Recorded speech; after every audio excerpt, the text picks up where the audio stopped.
Okay, it's time to take a look at the wiring for the SD90s.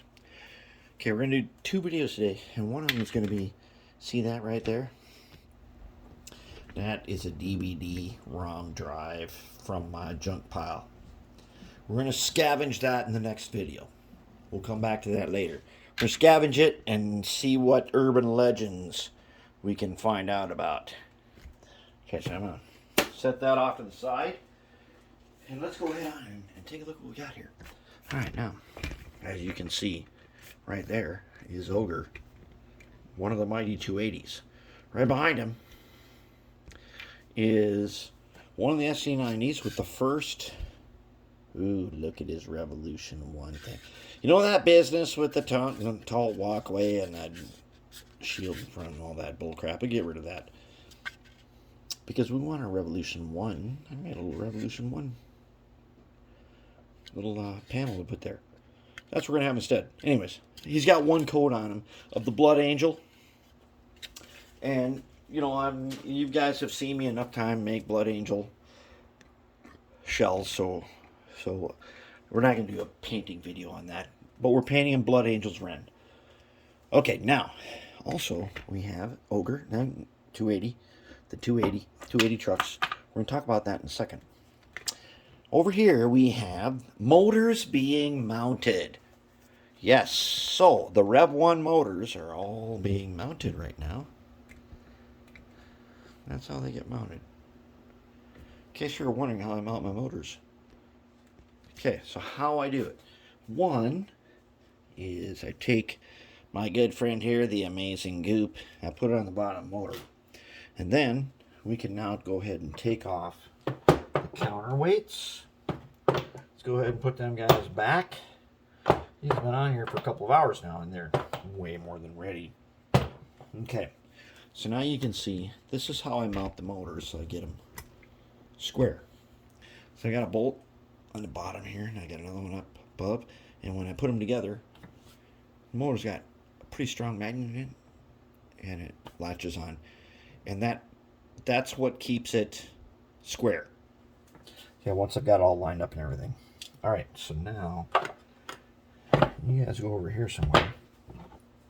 And hopefully I remember where. All the motors should be mounted at this time. And we're going to find out. We're going to check them.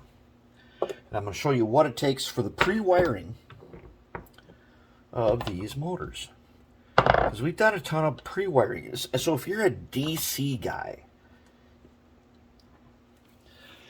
all this stuff that we've done here,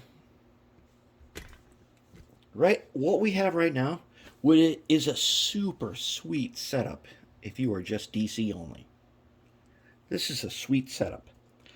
Alright, so what we have here is we've got the motor. Here's a Rev 1 motor. That is our motor that we made. We made it. This is nobody else's motor. We're the only ones who have this. That means me and you guys that are going to get some. And I think I've already decided that I'm going to go ahead. I'm going to have to dip into my life savings and get some motors. And basically the way I want to do it is, I know a couple guys who do train shows, and I think they will help sell them off for me so that I can get some more, because I have to buy 500 of them, and that's enough for a lot of, it's not enough to do every locomotive that I have, but it's a lot. And I don't want to be stuck out there with the mortgaging my life away on these things, but there it is. Okay, and as you know, we are going to use our very sweet silicone food grade hose with a, alright, let's see, can we focus on you? 1 millimeter inside with a 2 millimeter wall hose. So somebody's told me, oh, that's a 3 millimeter hose. Okay, it might be, but that's how I buy it. It's 1 millimeter inside diameter, 2 millimeter wall. And those are going to be our shafts that go across. All right, now let's take a look. And I'm going to tell you why do we have the 280 out here. Okay, so what do we got? All right, let's take a look at this one. So we got the motor, and we've got the shaft will go across. The motor and the trucks are basically at the same level, so it'll just go straight across, which is what we want. We like that. They don't have to, because I know you can get trucks right now.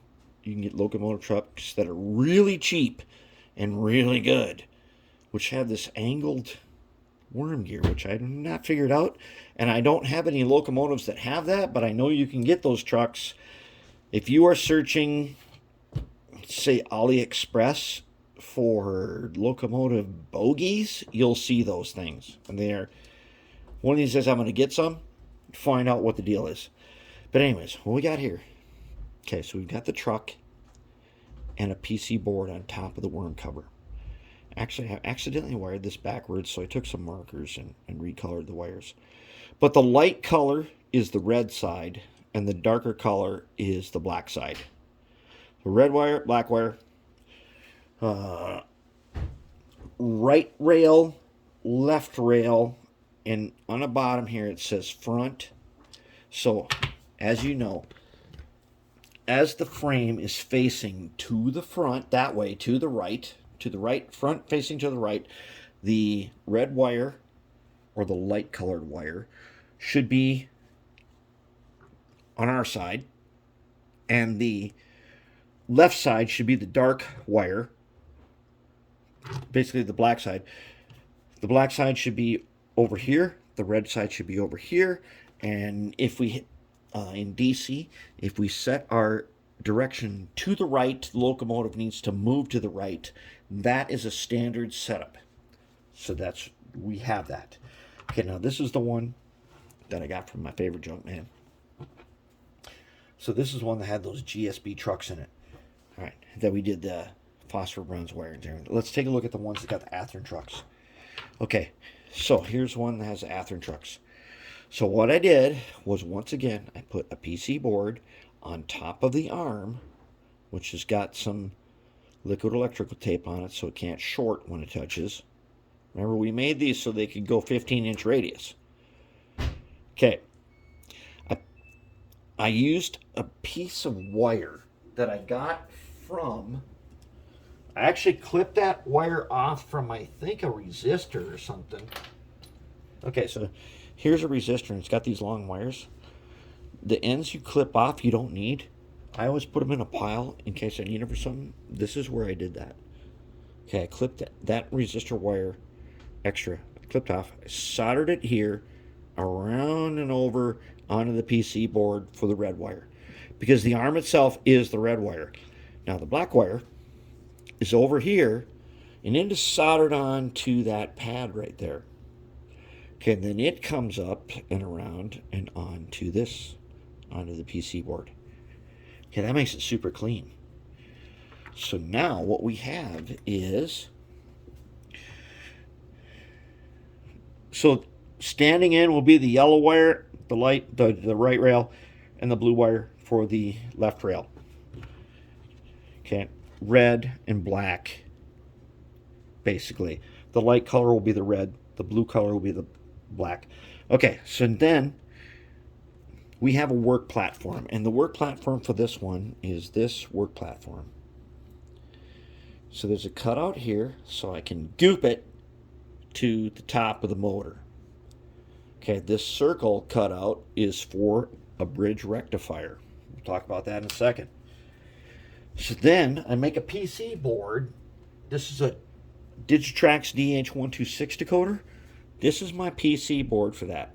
Two pads back here are for motor.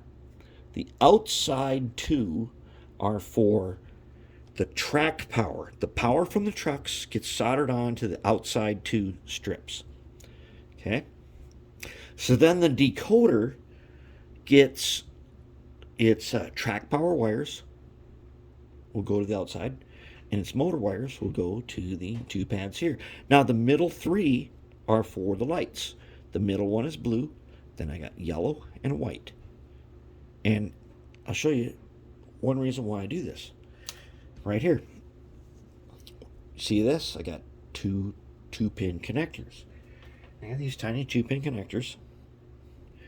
Okay, now I have to be careful with these because most of them are going to be backwards since they got red and black wires. But the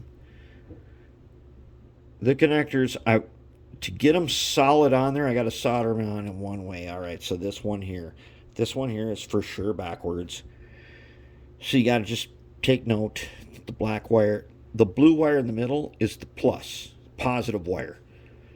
The yellow is the negative wire. But with this 2-pin connector, it's reversed. Black and red. Okay. And then I put the other one on. And that one is normal. But that's what you have to do for these 2-pin connectors because you need to be able to solder them on solid, or they will just break off and they will give you no end of headache. Okay, so now I got connectors. All right, so this center one being the blue, they both connect to it. Then one connects to yellow, one connects to white. Okay, there we go. Now when the shell comes off, I just unplug them. Because I want the shell to come off. I want this shell to come off. And up in here, we will put the wiring for the headlight, the cab light, and whatever we need, we'll put on a PC board, we'll put it up here in the shell. And then we'll use that connector. We'll use this guy here to connect to it. And when we take the shell off, we just unplug it. Sweet. And this is, remember, if you don't put a decoder on this, you can be in DC. So you can do this for DC, not just DCC. Okay, so now, what else do we got going on here? Well, we got the bridge rectifier. Now, why would you have a bridge rectifier? This is a bridge rectifier. Okay? Yeah, I don't know. I've explained this many times. You got two legs here. You got two legs. See the two silver legs, this one and that one? You connect them to the power. Doesn't matter which one. Doesn't make any difference. Then, when you, so let's say we connect it to whatever rail it is, we connect them. And on this one, as you can see, I happen to have them connected to the rail power, right? Outside, and I put some heat shrink tubing over there to make it look super excellent. But now, I've got here one I've taken a Sharpie, made red, one I made black. What you get out of the bridge rectifier is a plus and a minus, a red and a black wire. That's what you get out of it. Okay? So what I've got coming out is to another PC board. Now, the PC boards I have, this is a piece of copper clad, just straight up PC board that I cut. And to make my little cuts in it, I use a file from one of them file sets. You see it out in every cheap tool store. I like this guy right here. It's kind of a diamond shape. I don't know if you can see that. Okay, this guy, it helps me. If you think of this like a piece of wood, you can start it with this like a saw, and you can get it. Then once you got it, you can transition over to the recommended, like if you do fast tracks, a triangle file. You can transition over to the triangle file. And then the triangle file will make sure that your cuts are good. Okay. So on this one, as you can see, I got a 2-pin connector. That is going to be for the cab light. And the cab light will be one of these. I made this thing for a building, but it'll be one of these surface mount LEDs like that. Okay, and check this out. This is a piece of PC board ties that I got from Oak Hill Oak Hill Model Railroad Supply and track building guys. Amazing track building guy. He sells his PC board ties in these super long lengths. And this just happens to fit nicely inside the ceiling of my Walther's power plant. That's going to be my ceiling light. It takes a lot of voltage. There's 4 of them. It takes 12 volts. For this particular SMD, anyways, it'll go in there like this, and you illuminate down into the room. It's awesome. Excellent. But that, I will put, I have some set aside, some of these surface mount SMDs. That's an SMD light right there. Okay, that's going to be my cab light. As usual, same cab light I always use. And the same light that we used on the crane, on one of the Colossus cranes. See his work lights right there? Up above the windows? Okay, that's the same lights that he has. Excellent lights. And we're going to use that as a cab light. And then I'm going to show you. Okay. So, that's the cab light. And it's disconnect. So I can take the shell off. Now, look here.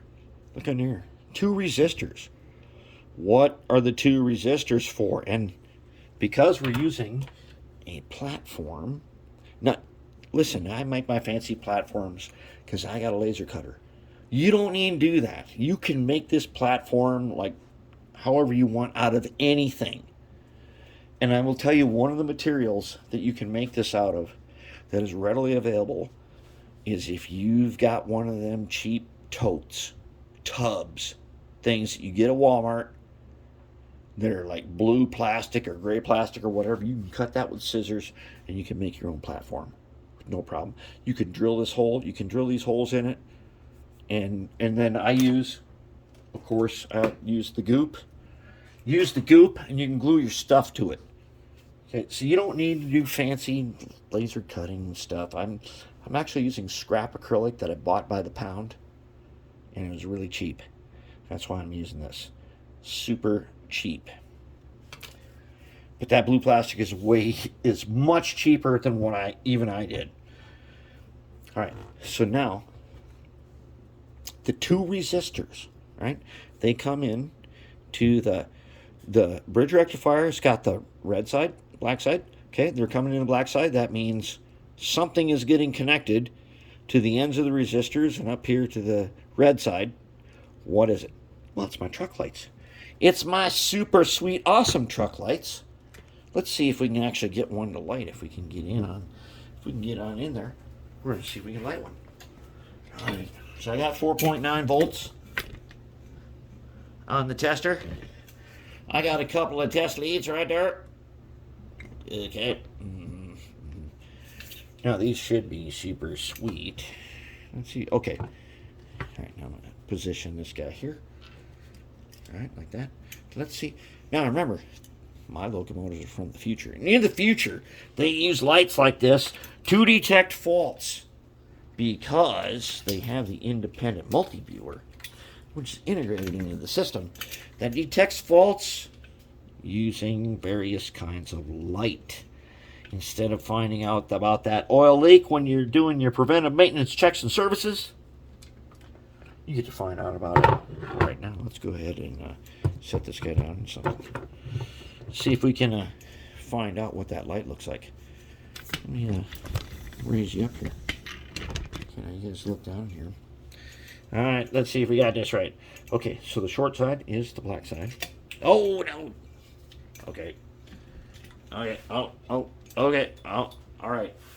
Okay. And okay. All right. Okay. Now we're going to test them. All right. It means I got to touch. If I don't do this wrong, I'm going to touch them with the red. Right about right in there, like about like that. I'm going to touch him with this guy, and he should light up if I can get him in there. Come on now. Come on now, I know you can do it. Oh, you can do it. Oh, Lord, look at that. Did you see that? Wait, oh, cripes, look at that. Look at that blue light under there. Oh, man, that's amazing. That is on the bridge rectifier. Now, on my layout, my Digicast layout, I'm set at 18 volts. And those blue lights will light up nice. Why? Because they're fault detecting lights. They're not truck lights. They're not just white lights for some guy going around doing PMCS. Preventive maintenance checks and services. No, they're fault detector lights for the independent multiviewer. Okay, so that's how we go. Now, we're going to bring in these wires. Come on in. And they're going to attach on to the power. These guys are going to come in through some holes. They're going to attach onto the power. Then we're going to put our decoder. We're going to put our decoder right here on the platform. And we're going to bring up the lights from the bottom. They're going to come on over here, and they're going to attach on there to their resistors and everything. And they'll be good to go. And the cab light will also be a constant. So basically, this locomotive is going to have truck lights and cab light always on when it is on the track. But on my layout, when you're in the engine facility, there's a little control panel, just like our guy right there. There's a control panel just like that with multiple switches, so we can turn them off. Don't have to have lights on all the time. You don't need to do that. We can just turn them off with a switch.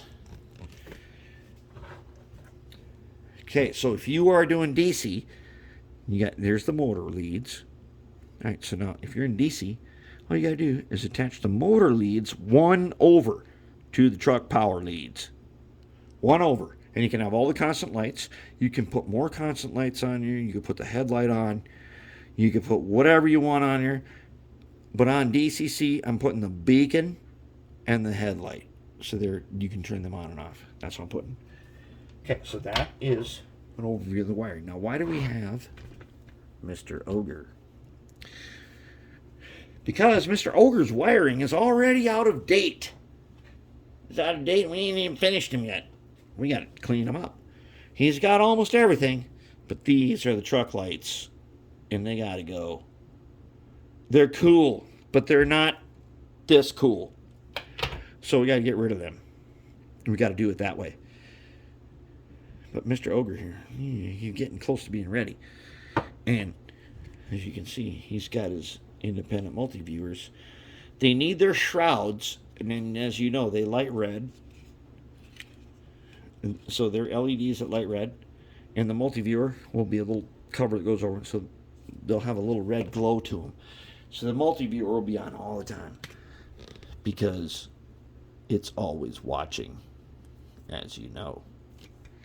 And then here's the main guts to the 280. So we're getting close to being able to do the 280 just the way we want. But these truck lights are now out of date. They got to go. We got to redo this. Well, all we got to do is we're going to take them out because they're gooped on. I can just see that's goop right there. Oh, and I blew it on that one. I mean, these are not as strong as I wanted to be. No big deal. Put it back on. But that was goop, and I just pulled it off. And I unsolder it. This same one here is also goop, and I can just pull him off. Just like that, because it's goop. That's why I use it. If I had to pull this motor, I can twist it and pull it because it's goop. If I don't want to, it'll stay just like that for as long as I want. All right, so that's where we're at. Now I'm going to clear the bench. We're going to break down that DVD and see what is inside that we can get out of it.